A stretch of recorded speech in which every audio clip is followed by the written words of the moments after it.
আসসালামু আলাইকুম, সবাই কেমন আছেন? আলহামদুলিল্লাহ আমি ভালো আছি। তো আজকে আল জাজিরার একটা নিউজ দেখলাম, ঠিক আছে?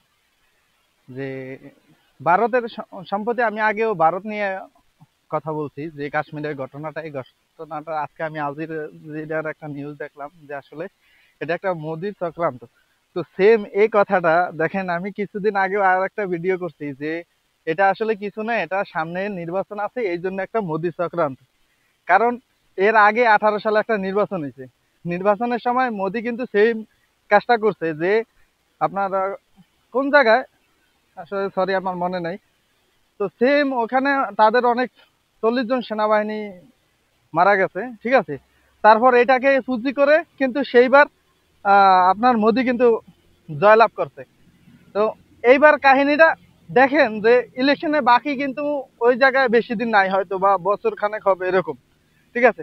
কিন্তু এখন বছরের আগেই দেখেন যে জায়গায় যে আপনার চারপাশে আপনার সেনা বেষ্টনী দেওয়া বা সেনা ক্যাম্প আছে, ওই জায়গায় দেখেন যে আপনার কি একটা ঘটনা ঘটে গেছে। তাহলে আপনার মনে হয় যে এরকম একটা সিকিউরিটি জনিত জায়গায় যে সন্ত্রাসীরা হামলা করিয়া পার পাওয়া যাবে গিয়া? আসলে আমি আগেও বলছি আর এখনো বলি, আর আল জাজিরা নিউজটা যারা না দেখছেন অবশ্যই আল জাজিরা নিউজটা দেখবেন, যে আসলে এটা সম্পূর্ণ সাজানো মোদির কাজ।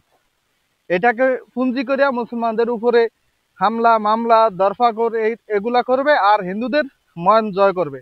আর আপনারা তো সবাই জানেন যে ভারতে হিন্দুরা হচ্ছে উগ্রপন্থী। এরা পার না জানি ওদের দেশ থেকে মুসলমান তারা দেয়।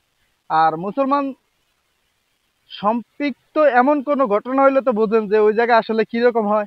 তার মানে মোদি একটা চাল খেলাইছে যে নির্বাচনের আগে এরকম এরকম একটা ঘটনা করবে যে মোদির উপরে আবার খুশি হয়ে যায়।